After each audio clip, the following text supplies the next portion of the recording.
在较为普遍的认知中，现代海军搭载有核动力系统的作战单元，通常是大型的核动力航空母舰，或是游弋在深海中的核动力潜艇。然而实际上，还有一种大型水上作战单元，也配备了核动力系统，这就是俄罗斯的基洛夫级导弹巡洋舰。下面我们要一同了解的就是基洛夫级的4号舰彼得大帝号。作为俄罗斯海军目前唯一一艘处于使用状态的核动力巡洋舰，彼得大帝号可以说是俄罗斯海军除航空母舰外，水上最强战力的代表。彼得大帝号秉承了苏联武器的一贯风格，不但体型巨大，而且火力强劲。彼得大帝号与现代驱逐舰棱角分明的外形截然不同，其高耸的舰岛和巨大的天线，很难不让人联想到上个世纪的战列舰，远远看上去就像是一座移动的海上堡垒，威严的外表下也散发着历史的气息。在这座高耸的堡垒之上，密布着各类威力强大的武器单元，彰显着苏式武器独有的设计风格。彼得大帝号的武器单元数量超过了现已绝大多数的海上作战单元，但是这座海上堡垒也并非毫无缺点。从诞生之初，彼得大帝号就和其他基洛夫级巡洋舰一样，完全不注重任何隐身性能，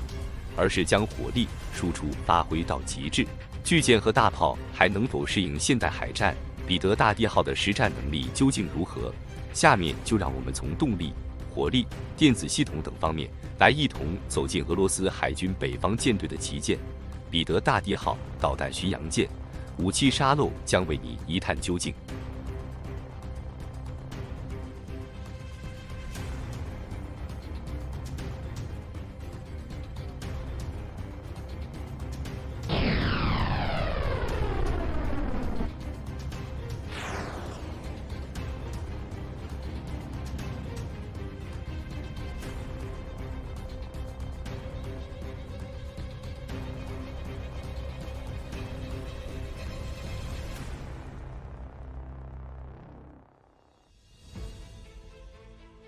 彼得大帝号的舰体十分巨大，长度达到250米，宽度接近29米，吃水10.3米，标准排水量接近24000吨，满载排水量接近26000吨。其实，在设计之初，苏联北方设计局以及总设计师库宾斯基给出的提案是一种排水量在8000吨左右的作战舰艇，但是该方案一方面无法容纳设想中的核动力系统，另一方面也没有获得苏联高层的认可。经过几番修改之后，舰体的尺寸和规模越来越大，从最初的8000吨提升到15000吨，随后又增加到2万吨，并最终定格在24300吨。这项代号1141的神秘工程也得以在1974年正式开工，其正式名称就是基洛夫级核动力导弹巡洋舰。根据计划，苏联海军预计在1977年到1996年间拥有4艘基洛夫级巡洋舰，全部由苏联波罗的海造船厂建造。基洛夫级的1号舰基洛夫号、2号舰伏龙芝号分别于1980年和1984年投入使用，两者已经退役并被拆解。基洛夫级的3号舰加里宁号，也就是现在的纳西莫夫海军上将号，于1988年投入使用，目前正在进行现代化改造升级。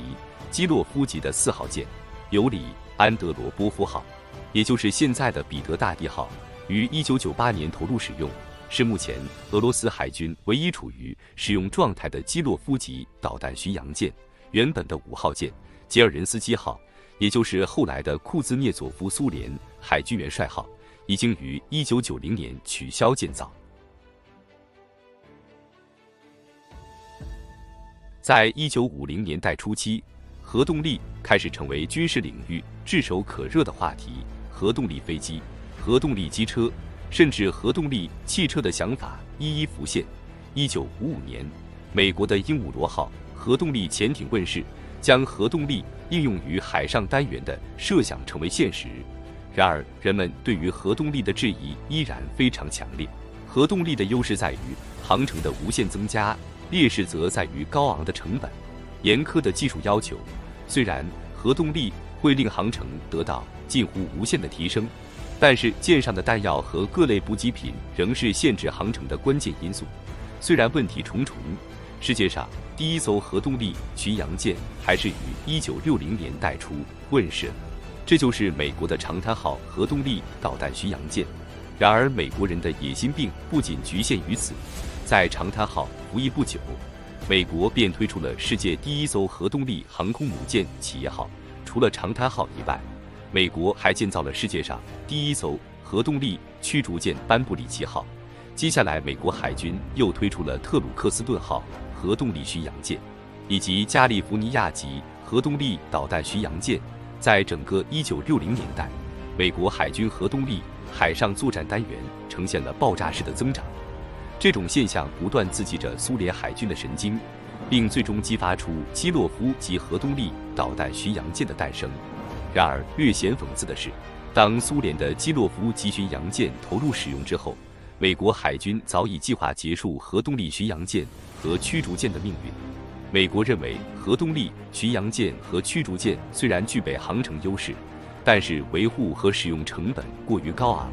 不利于舰队规模的提升。核动力系统的应用令舰体尺寸及吨位大幅增加，也降低了灵活性和急速表现。与采用传统动力驱动的巡洋舰和驱逐舰相比，优势并不明显。相反，美国海军更愿意将资金投入到采用常规动力的提康德罗加级导弹巡洋舰上。事实也证明，当时搭载宙斯盾系统的美国提康德罗加级导弹巡洋舰，除了航程优势外，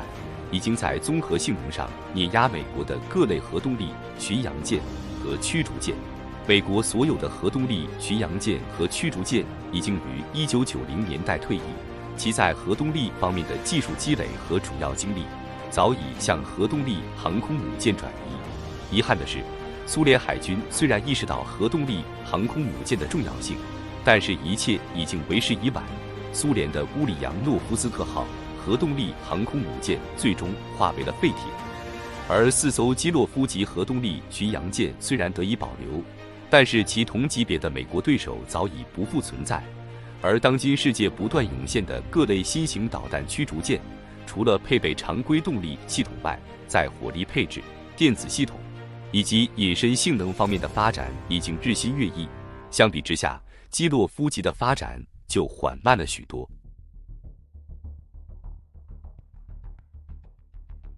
基洛夫级核动力巡洋舰原本是针对来自美国海军的潜艇威胁，因此最初的设计中使用了大量反潜武器。然而，随着时代的发展，基洛夫级的定位成为苏联核动力航空母舰的护航单元。然而，苏联计划中的乌里扬诺夫斯克号航空母舰最终未能完工，随后打击美国航母战斗群，成为基洛夫级的首要任务。俄罗斯海军曾计划在2020年之前重新启用基洛夫级的1号舰和2号舰，但是2艘战舰的核动力单元已经难以修复，其耗费的资金和潜在危险令重启计划不得不终止。最终，基洛夫级的1号舰和2号舰于2021年被拆解，基洛夫级的3号舰纳西莫夫海军上将号于2021年开始进行现代化改造，该过程至少要持续到2023年。当纳西莫夫海军上将号完成升级后，彼得大帝号将紧随其后进行升级，预计的改造进程至少要持续3年的时间。彼得大帝号于1986年开工，由于受到环境影响以及严重缺乏资金，在12年后的1998年才正式投入使用。1992年4月，时任俄罗斯总统的叶利钦将舰名由尤里·安德罗波夫号改为彼得大帝号。1996年11月，彼得大帝号完成了各项验收工作，随即被调往俄罗斯北方舰队，并担任北方舰队的旗舰，舷号099。彼得大帝号的武器单元配置非常丰富，垂直发射单元包括20枚俄罗斯 P-700花岗岩反舰导弹，包含48枚防空导弹的俄罗斯堡垒防空系统，包含46枚防空导弹的俄罗斯堡垒 M 防空系统，以及包含128枚防空导弹的俄罗斯匕首防空系统。其他的武器单元还包括2套俄罗斯 RBU-1000型反潜火箭发射器、2套 RBU-12000型反潜火箭发射器，1门俄罗斯 AK-130型双管舰炮，6套俄罗斯卡什坦近迫武器系统，以及多套鱼雷发射管。相比于其他3艘基洛夫级巡洋舰，彼得大帝号的武器配置得到了一定的改善。目前，仅彼得大帝号配备了俄罗斯匕首防空导弹，以及俄罗斯堡垒和堡垒 M 防空导弹。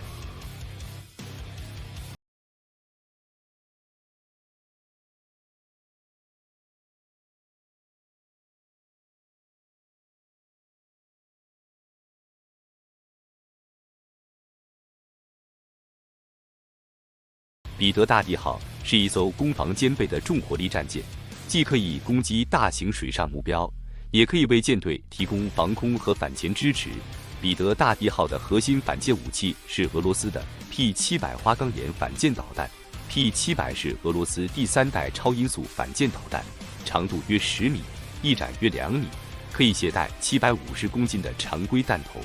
也可以携带战术级核弹头，标准射程在200公里左右。如果采用卫星或预警机进行辅助引导，其射程可达600公里左右。P-700通常采用一次多弹的发射模式，其中1枚采用高空飞行模式，其余数枚采用低空飞行模式。在高空飞行的领航导弹通常会保持在14000米到17000米的高空，在飞行过程中将搜索到的信息持续分享给低空导弹。如果领航导弹被拦截，其他低空飞行的导弹中将有1枚自动顶替领航位置。这种攻击方式的目的是为了提高搜索范围，提高穿越防空系统的成功率。当目标被逐个锁定之后，所有导弹会下降到25米左右的高度，并对首选目标进行优先攻击。P-700搭载的对抗程序能够令弹体进行战术规避动作，机载的电子对抗设备也能对目标的防空系统产生一定的干扰。P-700的极速估计在2.5马赫以上。P-700一直以来都是俄罗斯海军最具威慑力的反舰武器之一，但是这款研制于1970年代的反舰导弹能否适应未来海战环境尚未可知。可以肯定的是，彼得大帝号以及纳西莫夫海军上将号上的 P-700导弹将逐步被俄罗斯锆石高超音速反舰导弹取代。锆石导弹的极速超过8马赫，标准射程估计在500公里以上，最大射程可能在1500公里以上。如果锆石导弹能够以8到9马赫的速度奔向目标，并进行掠海飞行和战术机动，那么对美国现有的导弹防御系统将构成极为严峻的挑战。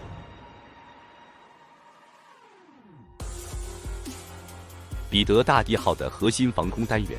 为包括48枚48N6型导弹的6套堡垒垂直发射系统，以及包括46枚48N612型导弹的6套堡垒 M 垂直发射系统。俄罗斯堡垒舰载防空系统是在 S-300型陆基防空导弹系统的基础上发展而来，其装备的48N6型导弹最大射程在150公里左右。更为先进的堡垒 M 型配备了48N612型导弹，最大射程可达200公里。在近程防御火力上，彼得大帝号配备了匕首防空导弹系统，拥有16套发射器，每套发射器内可容纳8枚俄罗斯 9M3302 型防空导弹，射程在1.5公里到12公里之间，射高在10到6000米左右。匕首防空导弹系统的作用是抵御来自各类制导武器的大规模饱和式攻击。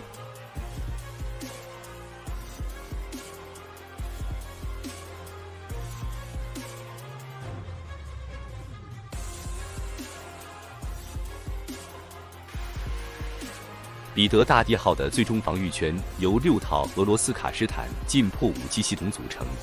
每套卡什坦系统拥有2门 AK-630速射炮，射速每分钟1万发，射程在500到4000米左右。此外，每套卡什坦系统还配备了8枚俄罗斯 9M311型导弹，射程在1500到8000米左右。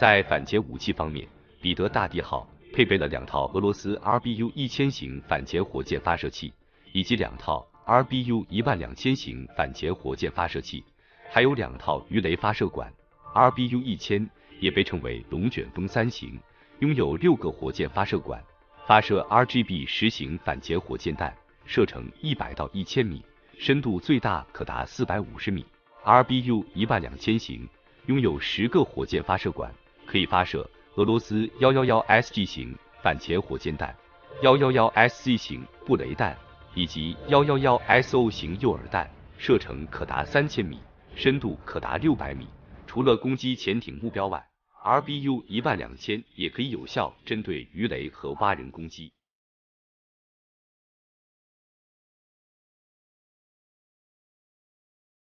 彼得大帝号拥有2套5连装533毫米口径鱼雷发射管，可以发射俄罗斯 RPK-6 型反潜导弹，既可以配备常规弹头，也可以配备战术核弹头。PRK-6 型从鱼雷发射管发射之后会在水中航行，当接近目标后，会启动火箭助推器，从水中飞往目标区域，并从空中投掷弹头，最远射程在50公里左右，深度可达500米。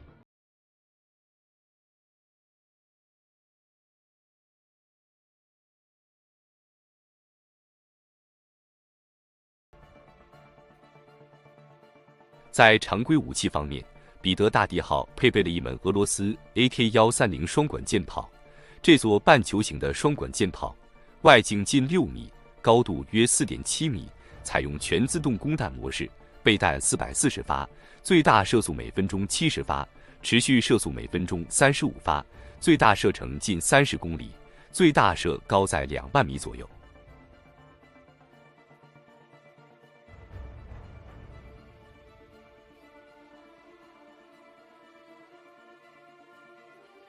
彼得大帝号拥有一个航空机库，最多能够搭载3架舰载直升机，通常的类型包括俄罗斯卡27反潜直升机、卡29武装运输直升机以及卡31预警直升机。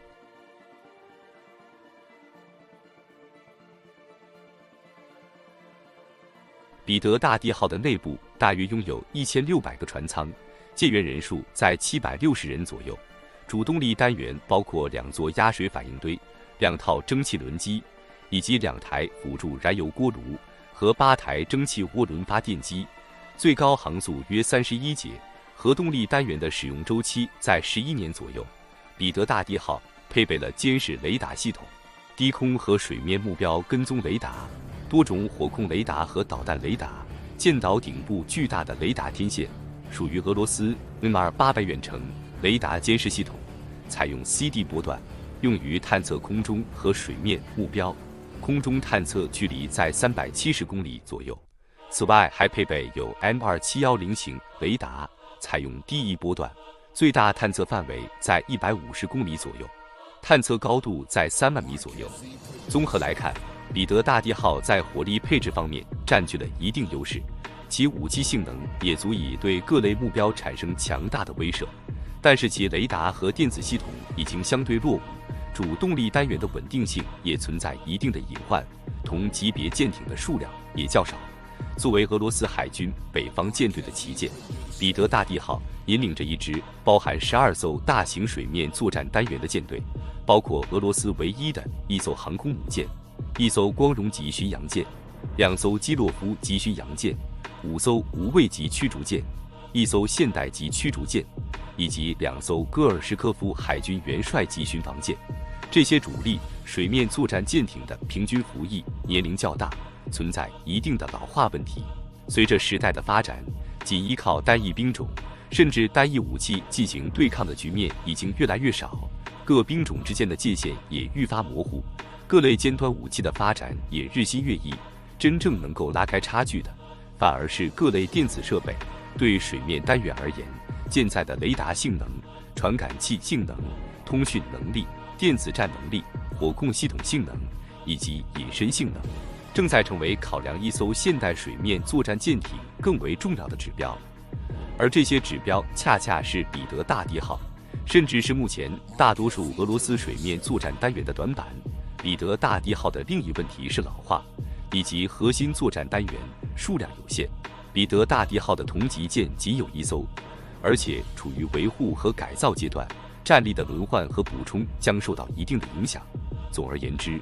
无论是彼得大帝号还是俄罗斯海军，尽管存在一定的问题，但依然拥有超过绝大多数国家的作战实力。也许彼得大帝号的身影略显孤寂，甚至有一种英雄迟暮的落寞。但是任何无理的挑衅，恐将会迎来一波狂风暴雨般的回敬。